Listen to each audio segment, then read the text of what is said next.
Welcome to iknowpeople.biz, conversation that connect, bridging the decision gap, where trust meets opportunity.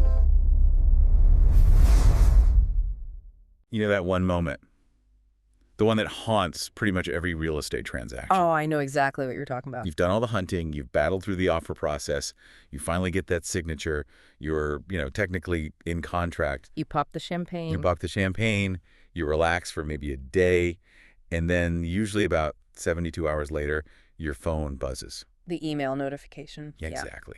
And the subject line is inspection report attached. And it is never a simple thumbs up or down. It's a PDF. Yeah.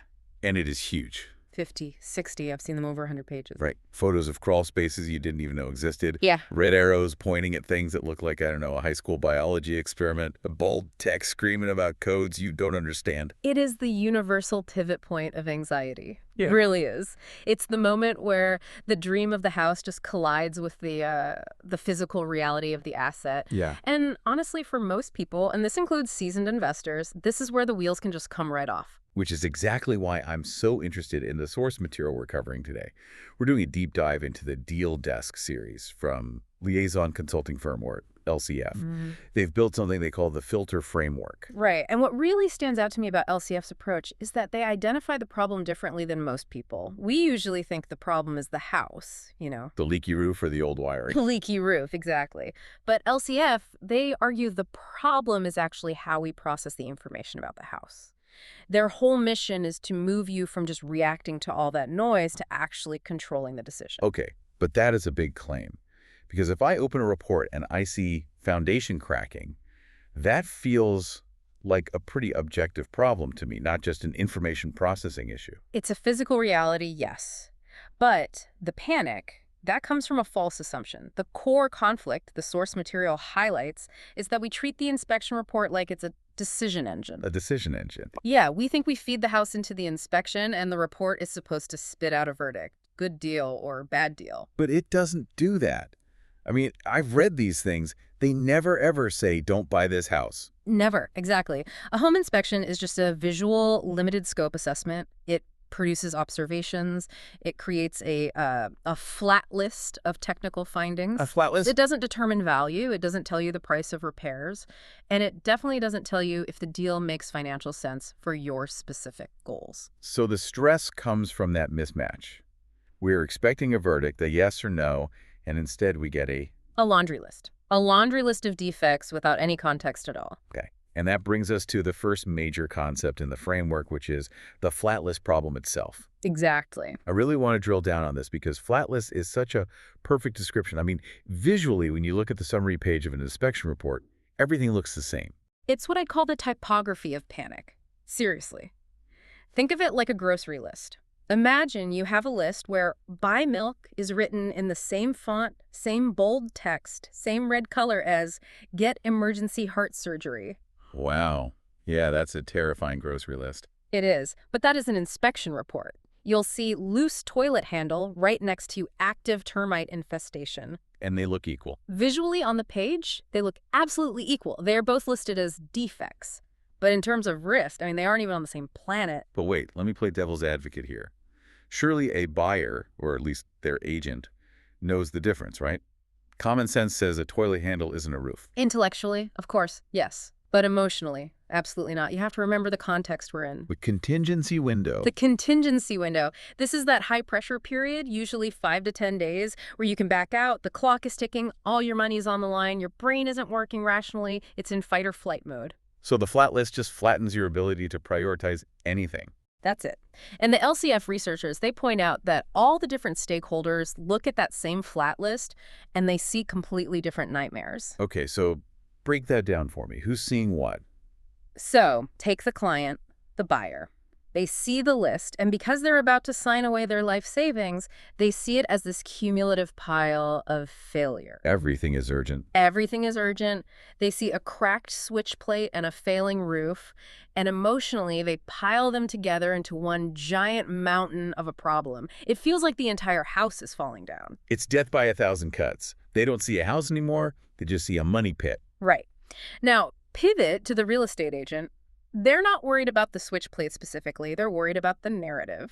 They're looking at that list thinking, we are going to lose this deal because my client is spiraling over nonsense. They're just trying to keep the train on the tracks. And then you have the investor, the cold, hard cash buyer. The investor's looking at it purely as a math problem. They're thinking, I need to quantify this exposure and fast or I'm underwriting blind. They don't care about the emotions. They care about the margin. Does this kill my ROI? That's the only question. And they're frustrated because the report lists problems, but it doesn't list prices. And we can't forget the inspector, the person who actually wrote this thing. And this is crucial.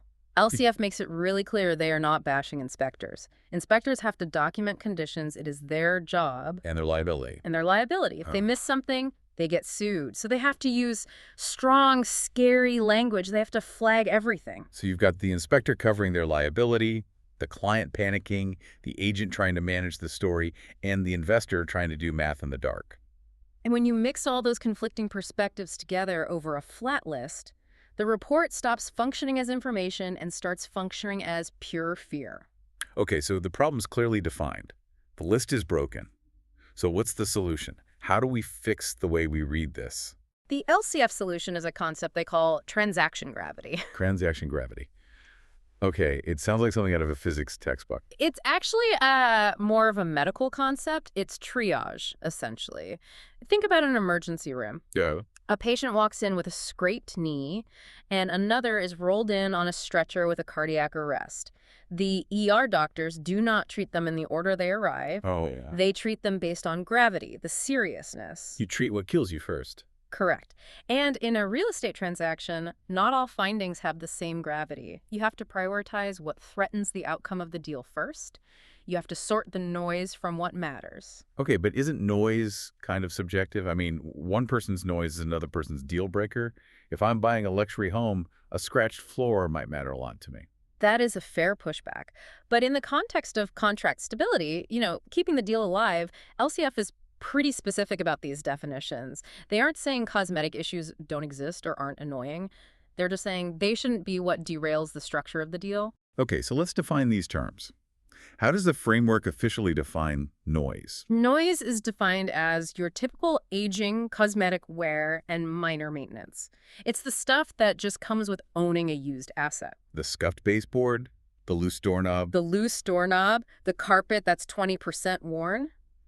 These items do not materially change the habitability of the home. And more importantly, critically, they don't change the bank's willingness to lend you money on the home. That seems like the real litmus test. If the bank doesn't care, it's probably noise. Generally, yeah. And you contrast that with what matters. This is where transaction gravity really kicks in. What matters are the findings that affect financing, insurance, safety, or basic livability. Okay, give me a concrete example of what matters versus noise that people might mix up in the heat of the moment. All right, take a foggy window versus a specific type of electric panel.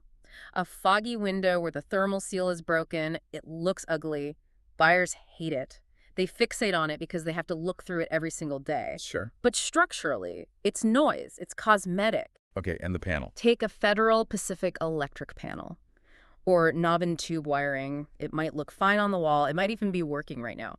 But insurance companies, a lot of them just refuse to insure homes that have them. Because they're known fire hazards. Exactly. So the window annoys you, but the panel makes the house uninsurable. Which means you can't get a mortgage. Which means the deal is dead. That is transaction gravity. You have to solve the panel before you even start talking about the window. This leads right into another term I saw in the notes, negotiation clarity. I assume this is about how you actually use this gravity when you go back to the seller to haggle. It is. It's all about leverage. If you send the seller a request asking for everything, fix the window, paint the wall, replace the panel, you dilute your power. Right. The seller looks at you and thinks, this person isn't serious, they're just nitpicking. You look like a difficult buyer. Exactly. But if you use negotiation clarity, you strip away the noise. You go to the seller and say, look, I'm ignoring the windows, I'm ignoring the paint, but I cannot buy this house unless we address this electric panel because my insurance carrier has already rejected it. You're trading the small chips to win the big pot. Precisely. You create a defensible position that the seller and the seller's agent, they have to respect it. There's one more definition we need to hit before we get to the actual filters, and this one feels like the most technical part of the LCF model, but maybe the most valuable for the investors listening. Planning level cost exposure.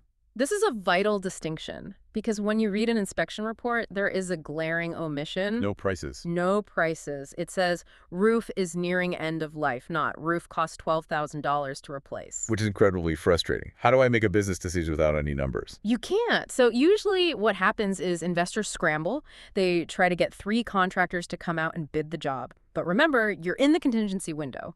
You have 5 days. Good luck getting a roofer to come out, climb a roof, and write a formal bid in 48 hours. It's just not happening. Or if it does, they're going to charge you a fortune just for showing up. Right. So LCF suggests using planning level ranges instead. Ranges, as in a guess. Not a guess. A data-backed bracket. It's using historical data to say, okay, a roof of this size with this pitch in this region typically costs between $10,000 and $14,000. But why is a range better than a firm bid? Wouldn't I want the exact number to the penny? In a perfect world, sure. But in a fast-moving transaction, you choose speed over precision.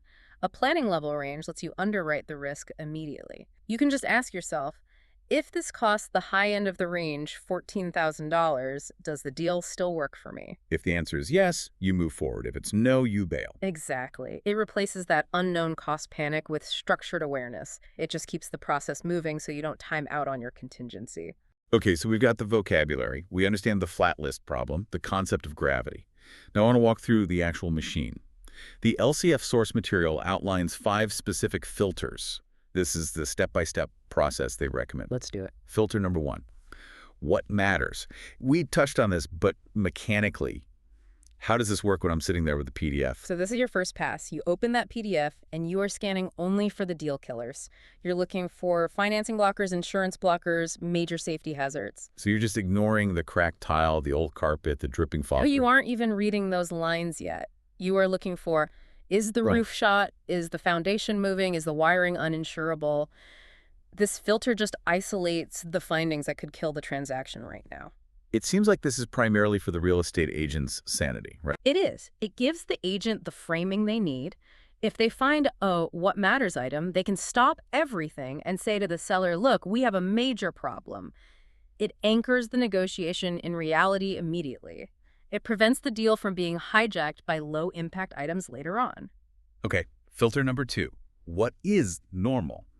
This is the flip side of that. This is the noise filter. This involves going through the report and explicitly labeling items as normal wear or maintenance. Why do we need to label them? Can't we just ignore them in our head? Labeling has a huge psychological effect. When you take a red pen or a digital highlighter and you explicitly write normal wear next to a finding, you de-escalate the panic. You're telling the client or even just yourself, hey, this isn't a defect. This is just an old house being an old house. It stops the spiral. And it prevents what they call a credibility collapse. If a buyer demands a credit for a 20-year-old water heater just for being old, the seller gets defensive. Yeah. They think you're being greedy. But if you label it normal aging, you set the expectation that this isn't something we're going to fight over. Which sets up filter number 3. What deserves attention? This is the middle ground. These are the leverage items. They aren't necessarily deal killers like the uninsurable wiring, but they are legitimate defects that justify asking for money or for repairs. So this is where you build your ask. Right. This frames the difference between what to ask for and what to plan for. You ask for the broken furnace because it's broken. You plan for the ugly carpet because it's just ugly. That's a great distinction. What to ask for versus what to plan for. That leads us right into filter number 4. Planning level ranges. We talked about this as math over panic. This is putting the numbers next to the items from filter 3. You've identified the broken furnace. Now, instead of just staring at it and wondering if it's $2,000 or $10,000, you apply the range. Furnace replacement, Yeah. $4,000 to $6,000. Boom.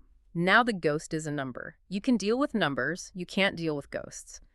This allows the investor or the buyer to look at the bottom line and make a binary decision based on their actual budget.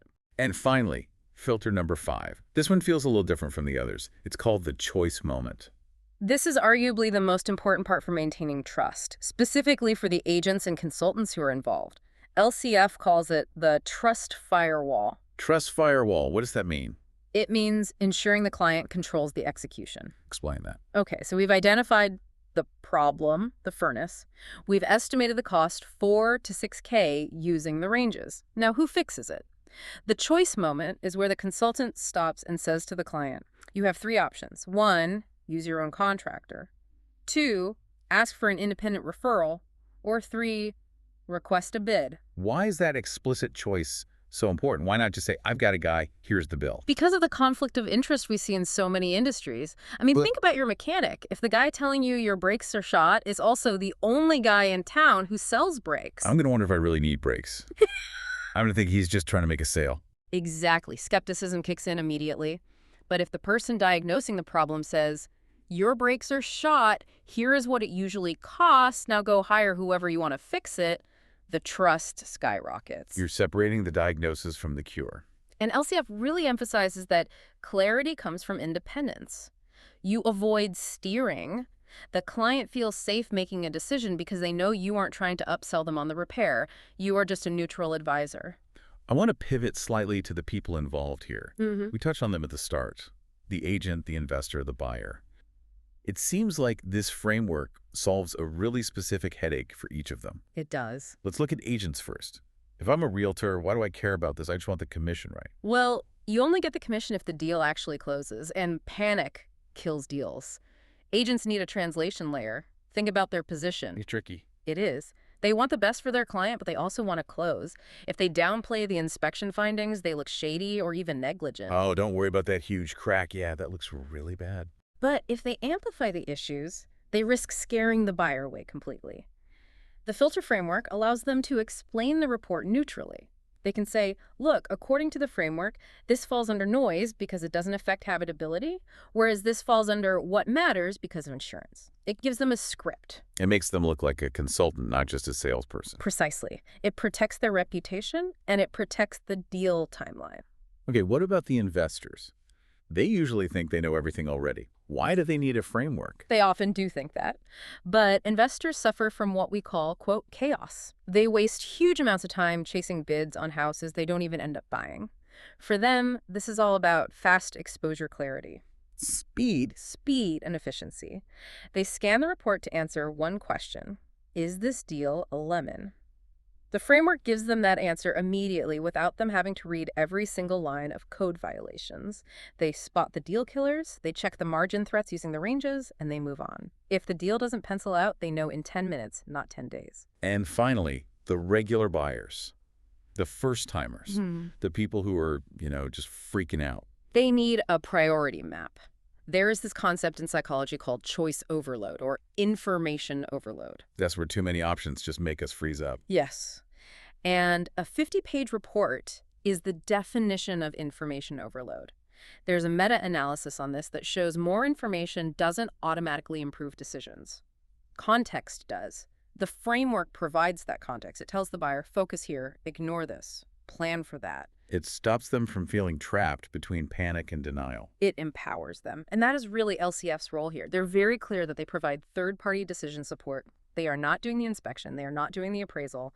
Their entire value proposition is clarity for structure. They protect the decision from the execution incentives.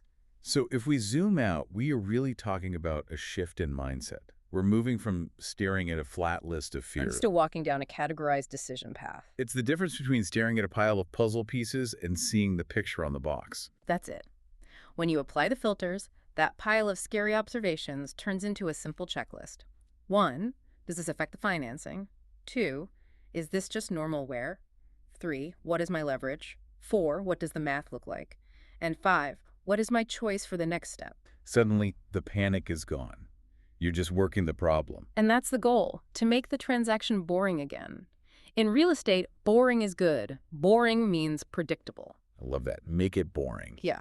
So, for our listeners, if you're currently staring at an inspection report and your heart rate is going up, don't just stare at it. Use the framework. Break out the highlighters if you have to. Or if you need help, LCF has a concierge desk specifically for this. The call to action in the source material is clear. You send them the report and the deal context, and they route you into the right clarity lane. Moving you from noise to priorities to decision confidence. And finally, to controlled next steps. Now, before we wrap up, I want to leave everyone with one last thought. We talked about the trust firewall and that separation of diagnosis and cure. It really struck me that this applies to way more than just real estate. Oh, it really does. It's a universal principle of good advice. So why is it so rare? Why do we settle for advice from people who are also selling us the solution? Because it's convenient. It's just easier to let the mechanic fix the breaks he just diagnosed. It's easier to let the contractor tell you what needs to be done. But that convenience, it costs you clarity. And it likely costs you money. Almost always. The filter framework suggests that the most valuable thing you can have in any high-stakes transaction isn't just expert advice, it's unbiased expert advice that empowers you to make the final choice. That is a powerful place to end. Stop reacting to the noise. Start controlling the decision. Thanks for diving in with us today. Always a pleasure. We'll see you on the next deep dive.